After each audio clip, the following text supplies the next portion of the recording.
No, that's right. We try to model everything that we actually push out through books. So the book that comes out in January is just teaching feedback, engagement, and well-being for each student. And you mentioned that in the intro. The key is that you meet each student where he or she is at. And so when you're doing that, that requires a high level of engagement. So in our classes, in the interactive sessions that we do, whether they're in person or virtually, there's a lot of back and forth that goes on between students because the richness of the class comes from all the different perspectives that come in. So at Baylor, we start with the belief that there's truth to be known and that we can know that when we bring these different perspectives together. And so that engagement of the student and the richness of that comes in through these professionals who are doing this work in schools all across the country. Before we get started, I have a quick favor. I've been self-funding the Finding Genius podcast for 5 years now. I've done over 3,000 episodes. And as you can see on YouTube, we're up over 1 million views on the channel, which is fantastic. The next thing I really want to push on is to get up to 10,000 subscribers, because once we do, we'll be able to put a donate button and we'll be able to solicit donations to help keep the podcast running and to also get the Finding Genius Foundation moving along. We have a big project studying anxiety, depression, and PTSD and working on a product to help people overcome these problems, because I've seen them explode recently after the last 2 years of the whole virus situation. So if you would, please subscribe to the podcast. That would help us tremendously. Give us a thumbs up and check in the description for Buy Me a Coffee. It's about $5. If you could buy me a coffee, I'd really appreciate it. It would help keep the channel going, and I love coffee. Thank you. Forget frequently asked questions, common sense, common knowledge, or Google. How about advice from a real genius? 95% of people in any profession are good enough to be qualified and licensed. 5% go above and beyond. They become very good at what they do, but only 0.1% are real geniuses. Richard Jacobs has made it his life's mission to find them for you. He hunts down and interviews geniuses in every field: sleep science, cancer, stem cells, ketogenic diets, and more. Here come the geniuses. This is the Finding Genius Podcast with Richard Jacobs. Hello, this is Richard Jacobs with the Finding Genius Podcast. I have Jon Eckert. He's an assistant department chair. He's part of Baylor University. We're going to talk about his program that teaches effectiveness, feedback, engagement, and well-being for students. So I'll let him describe that in more detail. But Jon, welcome and thank you. Thanks for having me, Richard. It's great to be with you. If you would, tell me about your department and the program that you're running. Yes, so I am at Baylor University in the Department of Educational Leadership. We are connected to the Center for School Leadership. Through both of those conduits, we serve students through programs, through MA and doctoral programs to support people moving into educational leadership.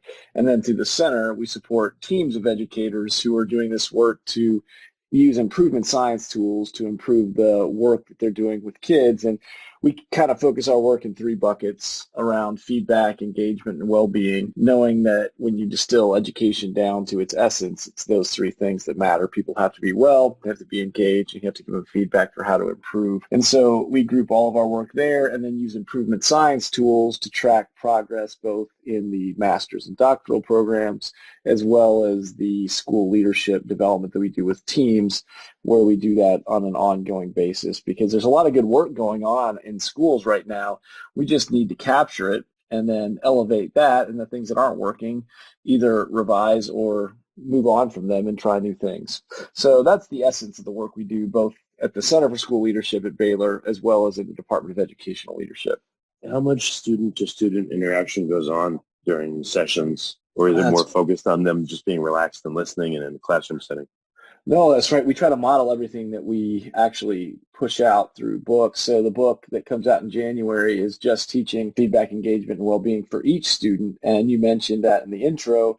The key is that you meet each student where he or she is at. And so when you're doing that, that requires a high level of engagement. So in our classes, in the interactive sessions that we do, whether they're in person or virtually, there's a lot of back and forth that goes on between students because the richness of the class comes from all the different perspectives that come in. So at Baylor, we start with the belief that there's truth to be known and that we can know that when we bring these different perspectives together. And so that engagement of the student and the richness of that comes in through these professionals who are doing this work in schools all across the country. So we grow a lot as professors from the students that we have, and we try to build a community where they're able to do that. So when it's virtual, we use breakout sessions on Zoom regularly. We use a lot of tools like Slido and Mentimeter, which are digital tools for aggregating information and then allowing each individual to respond anonymously sometimes, where they can provide attribution. Every class is built in with readings that come before it, with responses that come in. We use those responses to then inform the discussions in the classes. So as a faculty member, I've always read every response before a class starts, and I pull quotes from students that are commenting on things that they've read to build in that richness into the discussion. So the classes are very dependent on that engagement, because if you're focused on each student, that's a requirement of the way that we teach, if we're going to do this in a way that actually helps each individual student flourish. What does the flow of a typical class look like versus a standard class that doesn't have all these attributes to it? Sure. So I can give you two different versions. So we do on-campus intensives that are 8-hour days of classes. And so those are amazing classes where there's a lot of back and forth. People are getting up. We do a lot of what we call human continuums, where we have them take a position on something going from 0 to 10, and then they have to explain to someone that they land next to why they're there. We use the digital tools there because it's a way to get, whether you have 30 people or 500 people in a ballroom, you can get their reactions in, and then you discuss those things. When we work with the school through the center, we'll typically survey the school on different topics, and then we'll use that information when we meet with them in person or virtually for them to get their quantitative results, but then we actually make them code the qualitative responses. So if they're open response questions, we give them a quick training as researchers. How do you identify themes through those codes? And so we bring that in, whether that's in person or virtually. But obviously the 8-hour intensive is going to be a different kind of class than a virtual class.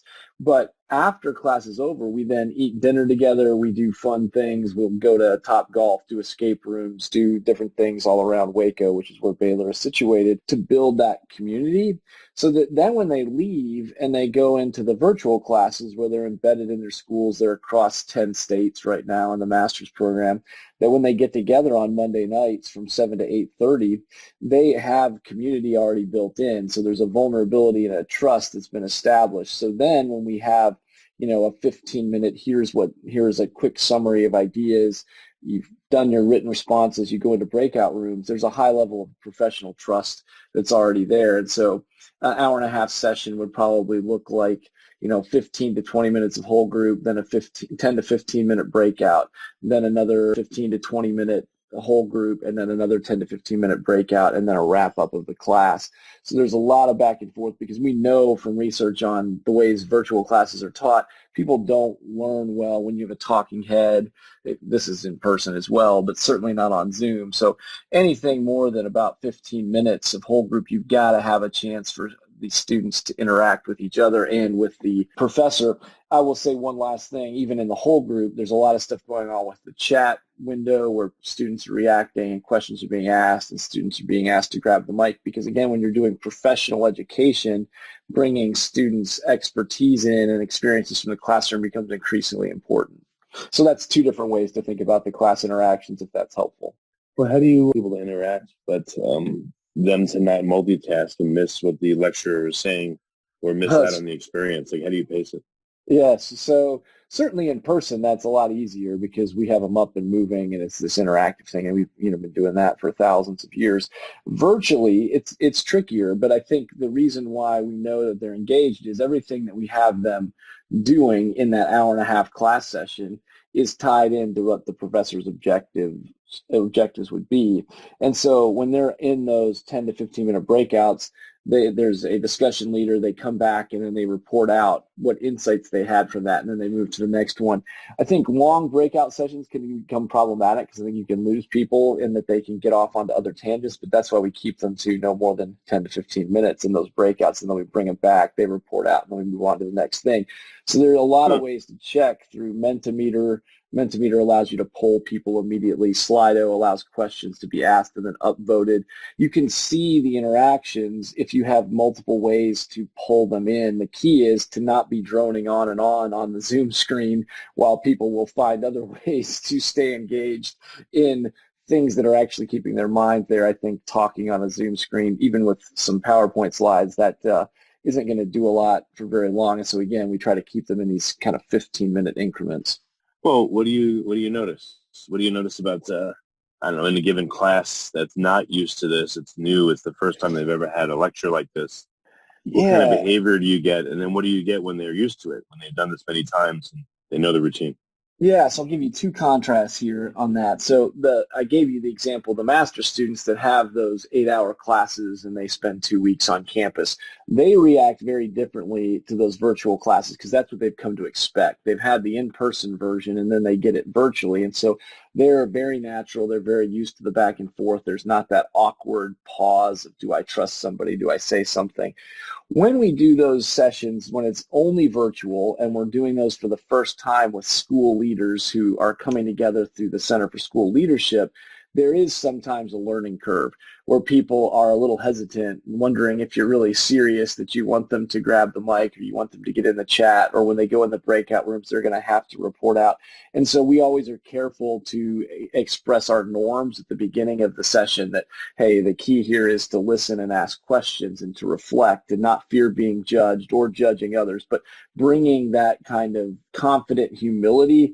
Adam Grant talks about that in his book, Think Again, that, hey, we may not have all the answers, but we know there are answers out there. And so by listening and learning together, we're going to get closer to those answers. And so I would say that's a norm that takes a while to build if you're only doing it virtually. That's why with our degree programs, we always have an in-person component because that accelerates that a lot more quickly.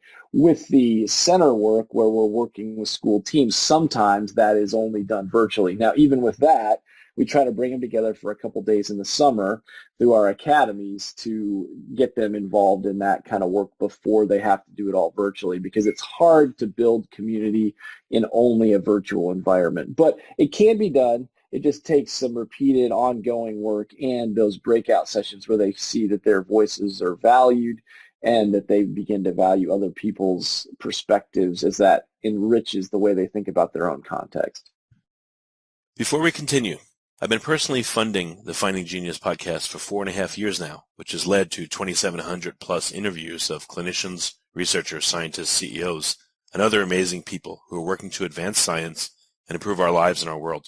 Even though this podcast gets 100,000 plus downloads a month, we need your help to reach hundreds of thousands more worldwide.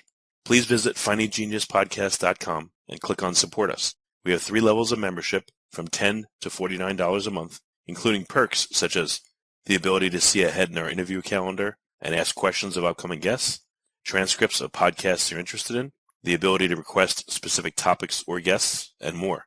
Visit findinggeniuspodcast.com and click Support Us today. Now back to the show. So I don't know, specifically, without naming names or anything, what are some really interesting interactions you've seen or surprising positive benefits you've seen in the students? Yes, so I can say we just had our first cohort of master's in school leadership students graduate this past Saturday, and so 27 of them started in June of 2021, so in the middle of the pandemic, and all 27 graduated this Saturday. And I would have to say, in this current climate, to start with 27 educators who have added a degree during one of the most disrupted education periods ever, and to get them all to graduation 100% rate, that, I think, speaks to the remarkable level of connection that they had with each other and the quality of the students. And so they didn't see it as an online program. Sometimes online degrees have a hard time getting people to actually go through the full process. They'll start, but they won't finish. And the commitment they had to each other was remarkable. And so we saw in the first 10 days they were together, there was this deep need for connection with each other. So they were sharing stories within the first week of struggles with family life. Two of the women in the program had just recently had husbands that had left them, and they connected one evening, and it completely changed those dynamics. And then you had other people that were struggling with particular types of students at their school where they weren't able to get through, or they were struggling with an administrator or a colleague. And so they had these deep connections, sometimes over dinner, sometimes in class, or sometimes a conversation started in class that extended afterwards. And so then that feeds into those virtual experiences where for 18 months, they're checking in once a week with these people for classes and the work that they're doing. And so those relationship pieces go deeper. And so I would always stay on. I would get on a half an hour before, because I was like, hey, if you just want to get on and connect with each other and talk, we'll start class at 7, but you can jump on at 6:30. And class would end at 8:30, and then I'd stay on and answer questions or check in with anybody who needed help. And I was rarely off until 9:30 at night. So what was an hour and a half class would end up being a 3-hour professional sharing and development session that was completely, for an hour and a half of it, it was completely dictated by what they needed. And so saw this deep community happening where they were asking really hard questions. Sometimes they were personal, family questions, but a lot of times it was, how do I make this professional, personal thing work? Because people certainly have struggled over the last couple of years and probably forever with work-life balance. I always joke, like, I've never really seen anyone who's achieved work-life balance. Everybody's always trying to. And so what we started talking about was more work-life integration. How do you integrate work and life in ways that are life-giving to you and not exhausting? And so we've had a lot of those kinds of conversations where when you distill education down to its core, that feedback, engagement, and well-being makes that nice acronym of FEW. When you just focus on those few things and you do that for each student, then that work becomes life-giving as opposed to exhausting, which I think is what a lot of educators have felt over the last few years. So we've been able to experience that both in person and virtually. So I can certainly go into more specific details, but that's kind of a general answer to that question. I wanted to ask you specifics. What does well-being mean? What does that mean in a classroom setting? What's an example? Yes. So it's one of those things kind of when you know it, when you don't see it. And so I think what we're seeing in classes right now are high levels of depression and isolation, students locked into screens instead of individuals, that inability to focus. So to me, when you see students that are well in a classroom, they have students that have some cognitive endurance, so they're well-fed, they're rested, they feel like they're not necessarily, I push on this a little bit, and I'd be happy to talk more about this. Not necessarily they feel like they're in a safe space. Obviously, we want kids to be safe. But I think it's kind of wrong-headed to tell students that, hey, to be your well-being is addressed only when you feel safe. We're asking kids to have really hard conversations with each other about really tricky things in a polarized society. And so what I would push for is a respectful space where we're going to ask you to do some hard things. It's sometimes going to feel uncomfortable, but we're going to do that in a respectful way where you can become all that you were created to be as you help others do the same. So to me, I believe every person is made for something. And it's our job as educators to come alongside them and help them become more of that. And so when we do that well, that leads for flourishing, and that's where real well-being comes from. So I'm happy to talk more about that, but that's how I would characterize that. What kind of subjects, what kind of conversations? And is it linked to a subject in a class, or is it more loose? Like do you have classes on, I guess, philosophy? Yeah, I think I got most of that. These difficult, sorry. Do you have classes on philosophy and society, and is that where these conversations happen, or do they happen in a math class? Like what kind of classes? Sure. Version? Oh yeah, so I can speak to our classes. Our classes are on educational leadership. So I teach instructional leadership, fundamentals of school leadership, administrative theory. Those are 3 classes. So those are easy places for those to come in, because as a leader, you got to make sure you're well if you're going to have other people be well. So at the graduate level, those are easy questions. I also was a former middle school science teacher, and so certainly those conversations came up all the time, especially in science, because you're figuring out with middle school kids, they're fascinated by the world and how it works around them if you know how to ask the questions in the right way. And then they're also interested in their place in that world, and they're trying to make sense of themselves as they're becoming adults and trying to figure out what that's like. And so you have all kinds of off-the-wall questions, that come up from 7th graders about how things work and where they fit and what the purpose of things are. And so those conversations can get pretty deep pretty quickly. Sometimes they're set up by the curriculum, and other times it's just a 13-year-old with a question they've never thought of before about, why something works the way it does or why something else isn't the way it should be, and where middle schoolers fit in that. So I've certainly seen it at multiple levels. Obviously, at the professional degree level, we have a little easier time. Those conversations come up because there's always an undergirding philosophy under what we're doing that is the belief, just what I shared earlier, that the belief that these are created beings that are in front of you that you believe have this innate capacity for a lot of really amazing things. You don't give up on a person like that. You can't dismiss the person. You can't write them off if you believe that they're created for something and it's your job to help come alongside and move them forward. So with professionals, that's an easy conversation. With students, it's much more tangible in the way you coach and support and mentor those students so that you're addressing them as individuals, not as a collective.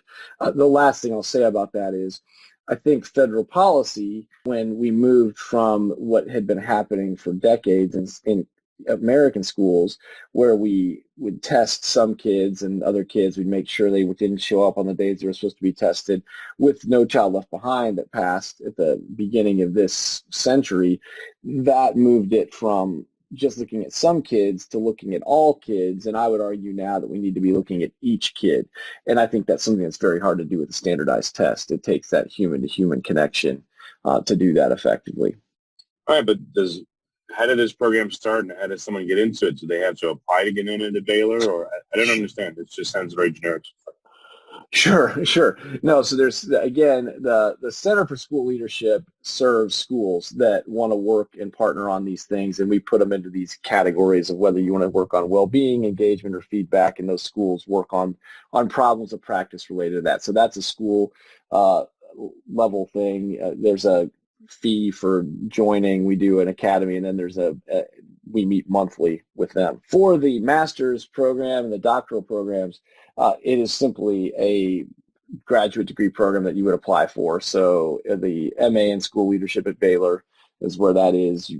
We take cohorts every year, and so we have cohorts apply. March 1st is the deadline. We start every June with a new cohort, and we work with them for 18 months. They complete a capstone project where they show their impact on students. That's basically their thesis work, and then they graduate in 18 months. So that's a fairly traditional master's program model. The interesting thing is, though, it is split it's dual track because it's for public school people and also people that are in independent schools. So you can pick which track you want to go in. We combine for some classes and split out for others. So that's that. The EDD program. One second. Sure. So these are grad level students that are learning how to run the classes, but what about the students in them? Where do they come from?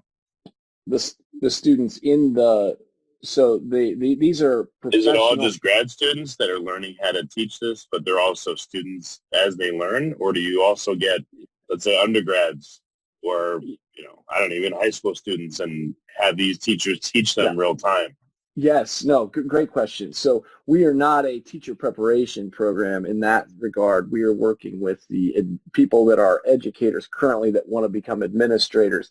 I do teach undergrad classes as well, so I do have college students that participate in leadership minor students that come from all different disciplines, and we do similar work for whatever field they're going into. But in the education sector, where we would overlap with high school and middle school students is we do host these events in schools. We do have them capture video of themselves working with students, and then we analyze that to see how well engaged those students are.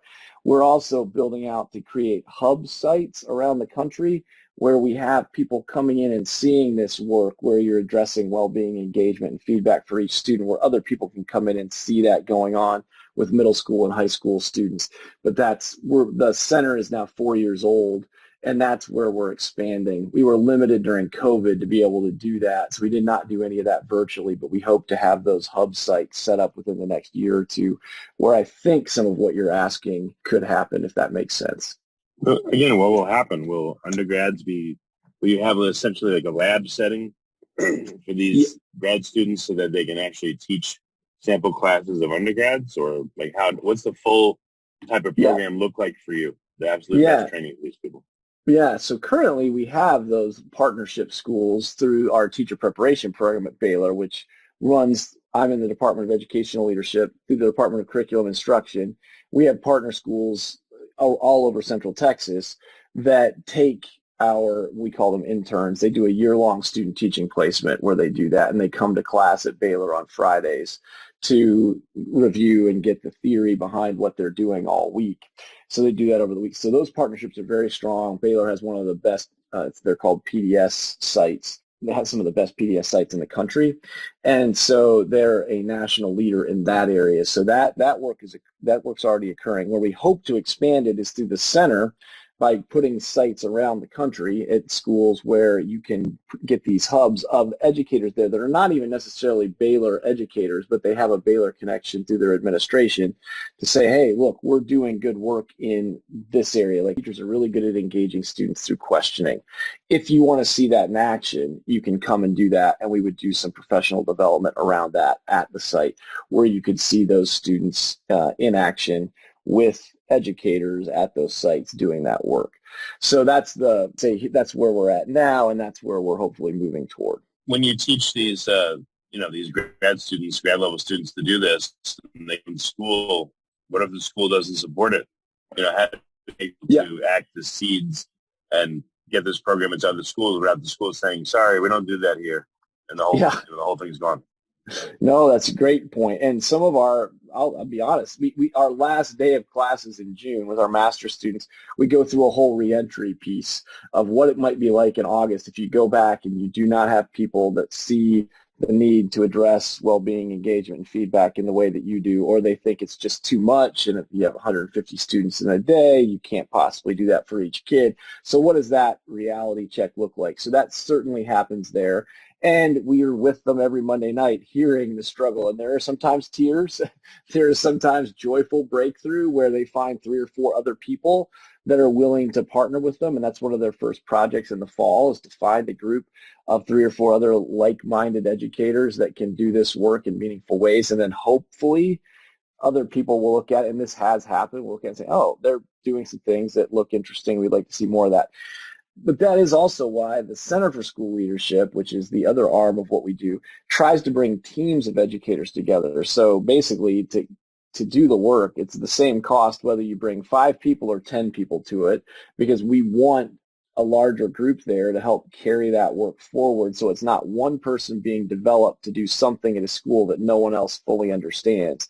So if we bring teams of teachers and administrators together, it's less likely to end up with the way, your question certainly can happen when you're only developing one person at a school. But when you start to develop 5 to 10 people, that then expands the reach and makes it so that it's more likely to actually get some traction at the school and not just be left behind. And how long is this program? And is it open, let's say, if it's a paid type program, to outsiders, or do people have to be, grad student at Baylor? No, that's a good question. So the master's programs and the doctoral programs are typical programs. You have to enroll at Baylor, and that's fine. But the Center for School Leadership is, we take individuals. I'll give you a quick example. February 4th, we have an event called Leading a Culture of Joy. So we have people flying in for it. We have a number of people from just around Texas. They'll come in, and we'll talk about culture building and what that looks like. And so we'll do an hour-long, professional development session, whole group, small group, and then we'll break out into an ed camp style conference. I'm not sure if that is a phrase that but basically we have faculty and leaders that are doing really interesting things around the country that will be at roundtable discussions where you can pick 3 of them that you want to go to over an hour-and-a-half period, and then gain some information, knowledge, network with some people there that have a common interest in a common problem. And then we go to a Baylor basketball game as a way to just build community, where they're playing. The Baylor hopefully will be in the top 10 in basketball, and we're combining professional development with just food and then a fun event at the end, and so they come for that. So anybody can sign up for something like that.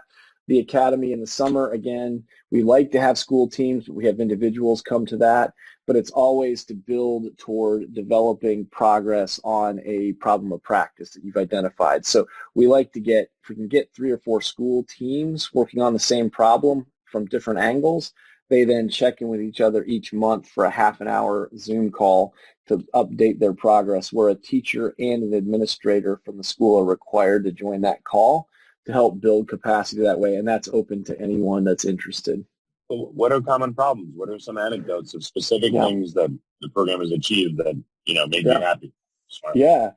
So one of the things that happens in education is teachers are very siloed. They don't get to see each other do what they do. And so a year and a half ago, we started a peer observation and feedback network. So we did a group in Atlanta, we did a group in Texas, and then we did a group out in California. And we had about 15 schools participating in this. And we gave them some protocols for how to watch teaching, how to give feedback on teaching. And these schools went from not having really done any of that to doing peer observations regularly, where they did hundreds of peer observations, not for evaluation purposes, but just to give each other feedback on how they were improving. So it might have been a teacher wanted feedback on how to improve their questioning, or how to improve their ability to assess things, or how to check in on how to make their time more efficient in the classroom. And their peers came in and were able to give them that feedback, report on that, and then they check in each month, and we would find out from them how effectively they were actually improving whatever their goal was. All the work is set in 90-day cycles, so at the end of 90 days, they reset the next goal. And so some of those schools have now been on that process for a year and a half, and they've made huge progress where teachers are no longer as isolated. They're improving practices in areas where they feel like they need help, and their students are seeing some better outcomes, whether it comes from AP tests or other standardized achievement measures. But really, it's kind of changing the culture in the school from being these isolated silos to now being integrated, where people are becoming much more used to having other professionals that are giving them feedback for how to improve. So that's one example. I'm happy to give more. Yeah, but that's from the teacher's perspective. What about the student's perspective? What do they say when they're in front of a teacher for a whole semester that has been trained in your guys' method versus not? Yeah, so we have a student survey that we send out. It's a 22-item survey, so really short, but it gets at well-being, engagement, and feedback. So it asks some questions like, in this class, I work hard every day, or in this class, my teacher gives me feedback that helps me improve, or in this class, other students respect what I have to say. So it's a way of not making it a popularity contest for the teacher, but it makes it so that the student focuses on how he or she is learning effectively in that classroom. And then we get that in and we track it multiple times. So we see where is it at the beginning. And we've seen some nice statistically significant growth on those survey items where students are saying, yeah, in this school now, or in this classroom, I should say specifically, I feel this is different. Because obviously if you don't have some data with the baseline and then seeing growth, that doesn't really mean a lot, because a student may be rating it highly because they just haven't experienced a highly engaged classroom. But if we can see growth over time, that's an improvement. So that's where we see that. I would also say the schools where we go, we do site visits, and I'll give you one quick example from a school in New York. And this was a school we were studying. I wouldn't say it's a direct connection to Baylor, but when we were studying the school, the student said to me I wasn't doing an interview, but I was just walking through the class. They were at a greenhouse that was a community partnership with a water reclamation facility, and they built this greenhouse that water through composting leaves, that the composting leaves would heat the water, and then that would heat the greenhouse. This was in Syracuse, New York, so it was in October. Greenhouse is about 65 degrees when it was 30 degrees outside. So they were growing things there. And I asked the student, I was like, how did you figure all this out? Did your teacher just tell you how to do it? She's like, no, this is a figure it out class. If we have questions, the teacher is there to help, but he never tells us the answer. It's always this figure it out class. And to me, that's a different level of engagement. That's a more meaningful level. And that's the kind of class, that's the kind of experience we want to see students having in anyone that's connected to our programs at Baylor. So if that gives you a kind of a tangible example beyond just survey data. Well, I mean, there's a big focus on engagement. I would think, beyond the survey, why not have students in roundtables and literally ask them, what did you like? What did you not like? What suggestions you have for improvement? I mean, do you do that stuff, or because of time constraints and number of people, you have to do surveys? It's largely been two constraints so far. It's been COVID and not being able to get kids together, and so we haven't pulled it in virtually. So basically, all the data we've gotten has been digitally, but we haven't done any of these student focus groups. And the second thing is institutional review board. So when you start to collect data from students, there's a higher level of scrutiny from IRB, which we would have to go through a process to say, hey, here's the data we're collecting, here are our partners, here's what we're going to do. And I think that's where we need to go next. So I think you're definitely on the right track, but we haven't been able to collect that unless it's been through IRB. So that study in New York State, went through IRB, so we were able to collect data, include it from students, and that was fine. But otherwise, they're a protected class of students protected class of people for obvious reasons, and so we have to be careful how we do that, because when we collect this, we don't want to just collect it for internal use. We want to publish and put this out there. So we put our own students' data out there, but it's a little more limited on their students who we're a little bit further removed from. But certainly with COVID restrictions reducing, where we can actually be in classes and get them around a table and talk, and we're not seen as someone who might be a COVID spreader, that possibility is definitely there and will hopefully grow in the years to come. Okay, well, very good. Where can people learn more about this program and, call and find out more and engage? Sure. So 2 places, the Baylor Center for School Leadership. So if you just pull that up, you'll get the website with that. And then the Baylor MA in School Leadership is there. And then the book, Just Teaching, Feedback, Engagement, and Wellbeing for Each Student, that comes out. That's on Amazon right now.